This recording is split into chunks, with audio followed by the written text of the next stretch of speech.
अरिंदम का जन्म पश्चिम बंगाल के एक छोटे से गांव में हुआ था। परिवार की हालत बिल्कुल भी अच्छी नहीं थी। उनके पिता दिहाड़ी मजदूर थे और मां घर का कामकाज करके गुजारा करती थी। जीविका कमाना बहुत मुश्किल था। फिर भी नन्हे अरिंदम की आंखों में हमेशा बड़े सपने थे। अरिंदम का स्कूल गांव से लगभग 3 किलोमीटर दूर था। हर सुबह वह उठता और कच्चे रास्ते पर नंगे पैर चलता। बारिश के दिनों में वह बिना जूतों के स्कूल जाता, क्योंकि कीचड़ और गंदगी उसके जूतों को खराब कर देती थी। कई बार वह कक्षा में भूखा बगल में किताब दबाए बैठा रहता। फिर भी पढ़ाई में उसकी रुचि इतनी प्रबल थी कि शिक्षक कक्षा में उसे एक मिसाल देते थे। कक्षा में उसके दोस्त अक्सर कहते, अरिंदम, इतनी मेहनत से पढ़ाई करने का क्या मतलब है? हम बड़े होकर किसान बनेंगे या अपने पिता का व्यवसाय संभालेंगे। लेकिन अरिंदम हमेशा एक ही जवाब देता, मैं बड़ा होकर कुछ ऐसा करूंगा जिससे मेरे माता पिता को फिर कभी कोई तकलीफ ना हो।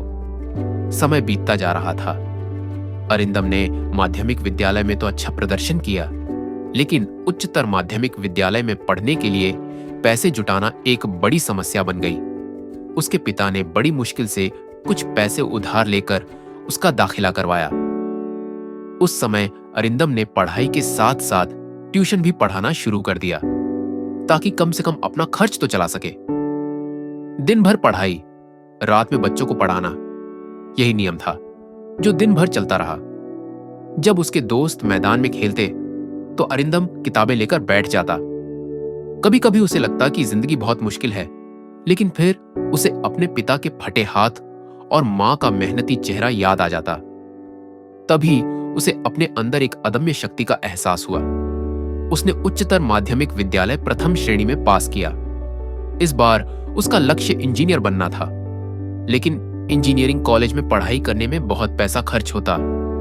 कई लोग कहते, तुम्हारे लिए यह संभव नहीं है, तुम में इतनी पढ़ाई करने की क्षमता नहीं है। लेकिन अरिंदम ने हार नहीं मानी। वह छात्रवृत्ति परीक्षा में बैठा और अपनी मेहनत और प्रतिभा के बल पर उसे पूरी छात्रवृत्ति मिल गई। कॉलेज में दाखिला मिलने के बाद एक नया संघर्ष शुरू हुआ।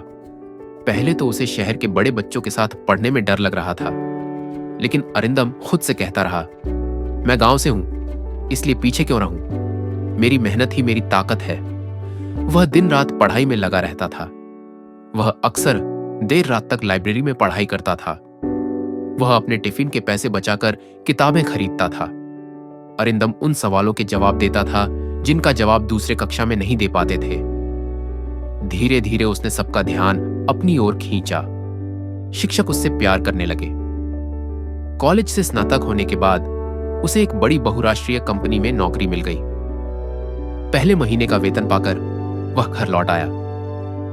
उसने पैसे अपने पिता को दिए और कहा, इस बार तुम्हें काम नहीं करना पड़ेगा। उसके पिता की आंखें भर आईं। उसकी मां ने बस इतना कहा, आज हमारी मेहनत रंग लाई।